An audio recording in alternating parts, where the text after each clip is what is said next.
A lot of good stuff going on right now. This is a massive matchup for the Rebels. A running Rebel team that is 3-0 in conference play, yes, but has only played the bottom three teams in the conference. Um, it's a chance for the Rebels to prove themselves. It's a chance for Boise State to bounce back after a very tough home loss on Saturday to San Diego State. Boise State, it's a game that Boise State absolutely cannot afford to lose. It's a game that the Rebels really need to seal and win. And so, it can't be overstated how big of a deal this game is. I want to break down the matchup for you before we start the game in about 20 minutes.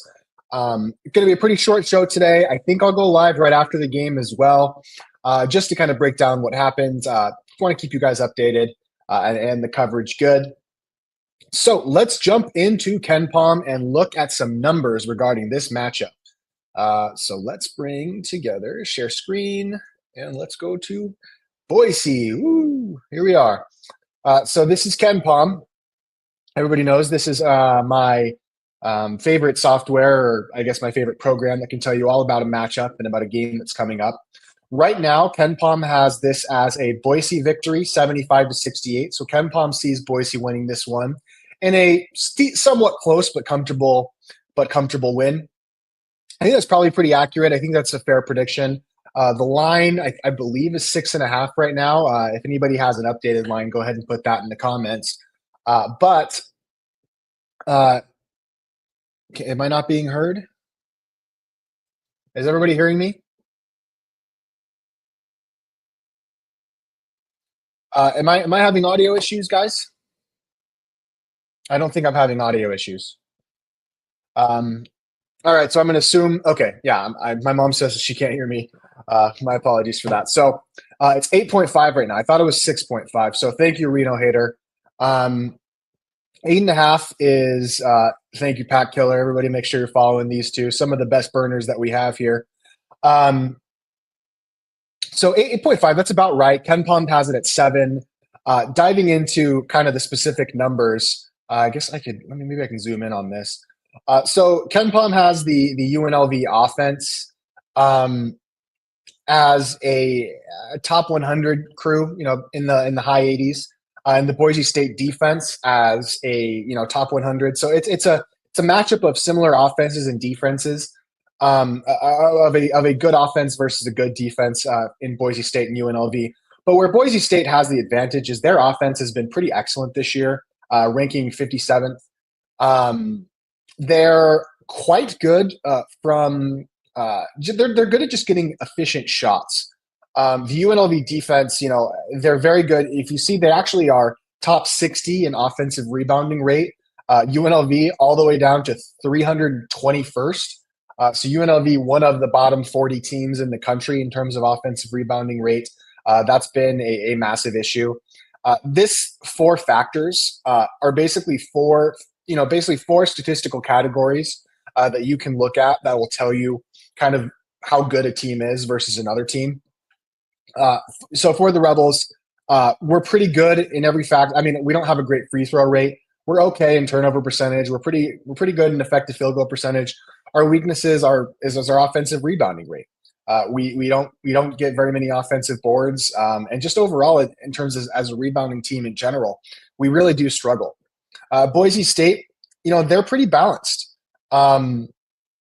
In fact, they're very balanced. They're not great in effective field goal percentage, so their offense isn't incredibly efficient. Turnover wise, they're pretty medium.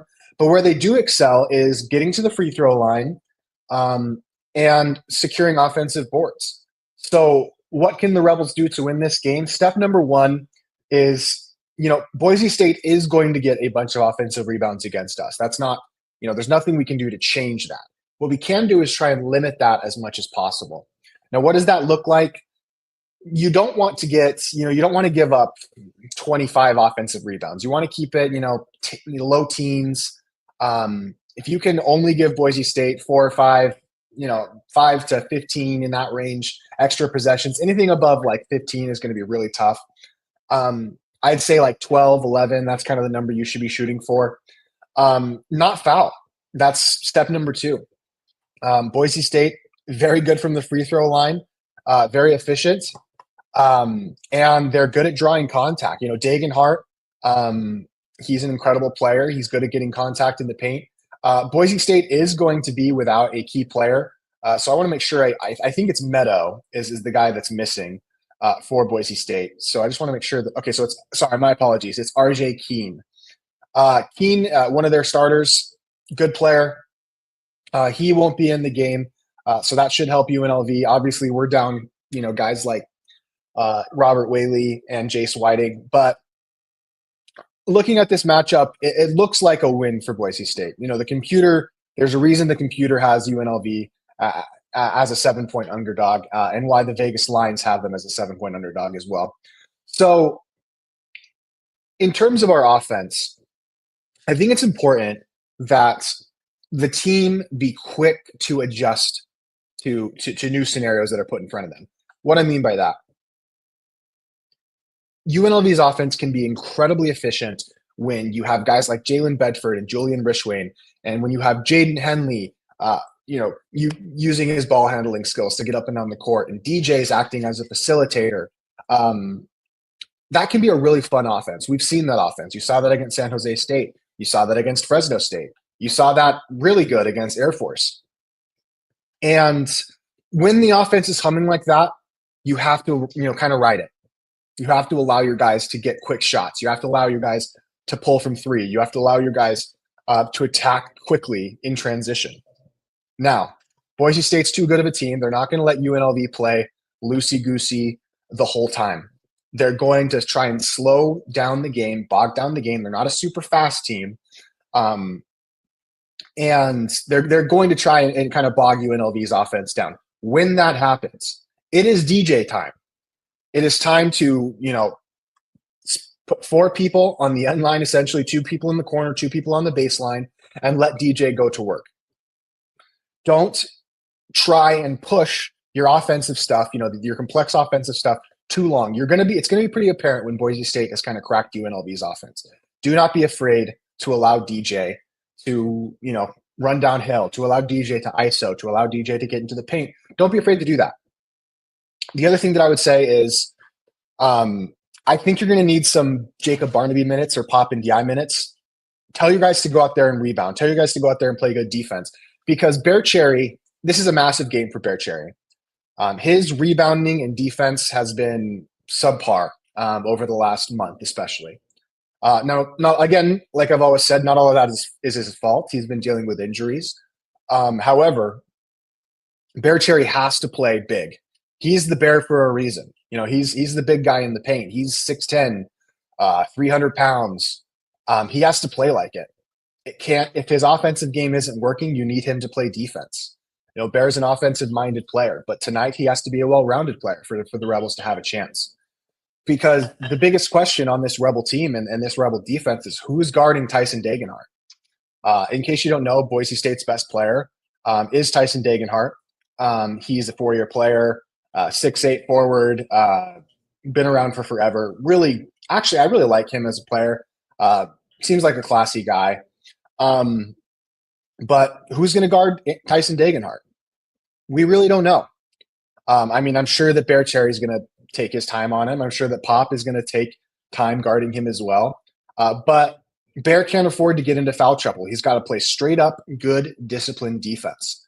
Now, Tyson's going to get him sometimes, and that's okay. That's the way it goes. But Bear has to have his best game in a long time for the Rebels to have a chance in this game. And I think we're going to have to see some stuff from Pop, too. Pop has really impressed me in this freshman year. I think he's a good player with great upside, great potential, a lot of talent and good size, and definitely the type of body and frame that you want if he could fill in a little bit more on the weight side because he's a little thin. But you're going to need good games from Pop and Bear. Other people to look out for on this Boise State team, Alvaro Cardenas. Now, if that name sounds familiar, it's because he was the point guard at San Jose State last year. Really crafty player. In fact, he's 17th in the country in assist rate. He's an elite distributor of the basketball. Not a great three-point shooter, only shooting 28% from three this year, but really solid and really disciplined player.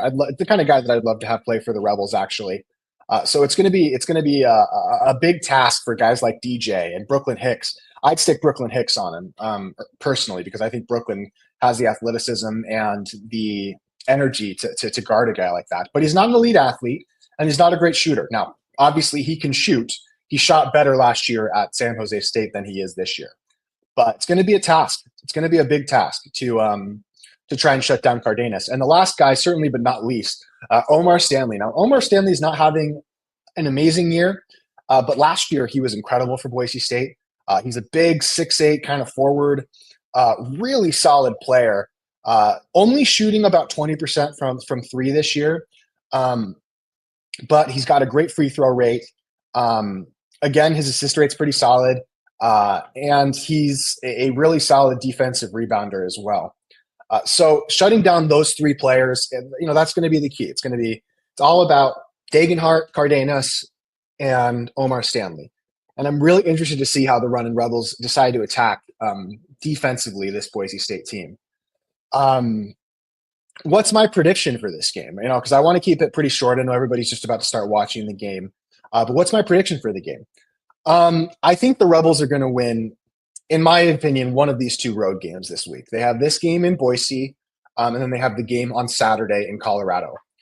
So just because people like you to make a pick, I will be picking Boise State to win this game. As much as I want, the Rebels to get some revenge on Boise State for that loss that we took in the Mountain West Conference Championship game in football. I think the Rebels have a better chance of beating that Colorado State team. I think they match up a little bit better with that Colorado State team than this Boise State team. But make no mistake about it, this is a very winnable game for the Runnin' Rebels. Now, is there a version of this game where they show up, they get blown out, and then we go home? Yeah, I mean, there's that version definitely exists because this Boise State team is going to be really hungry. So you have to respect them. And if the Rebels aren't shooting well, if Rich Wayne is struggling, if DJ isn't hitting threes, if Jaden Henley's trying to take a bunch of threes and missing them all, the Rebels don't have a prayer in this game. That's going to be that's just how things are going to be for the rest of the season. If the Rebels aren't shooting well, they're not going to win very many games. So my prediction for the game is something pretty similar to what KenPom has it at. I think KenPom's 78 to 67 or 75 to 67. I have it a little differently. I think Boise State isn't going to quite score that much. I've got about a 68-63 win for Boise State. That score will look a little bit closer than it actually is. That's just kind of how I see it going tonight. But this is a massive game. The Rebels have only played San Jose State, Air Force, and Fresno State. Nobody in the conference has any idea how good the Runnin' Rebels actually are. Non-conference, we beat all the teams that we were supposed to beat, and we lost all the teams that we were supposed to lose to. So this is the first time that I feel like you're really going to be able to look at the Rebels and say, that's a bad team, if they get blown out, or that's a good team if they win. We really don't know yet. I guess we'll see. The team's healthier than it has been in the past. It's looking like Rob Whaley is going to redshirt. That's pretty sad. That's a bummer. I guess we'll see. So I will talk to you guys post game. In that, I will talk, what happened in the game, and I'll also mention some of the football recruiting stuff that we have going on. But I can't wait for this game. I'm really excited. I've been looking forward to it since we beat San Jose, and hopefully the Rebels can pull it out. So thank you guys for watching. I will talk to you post game, and let's run.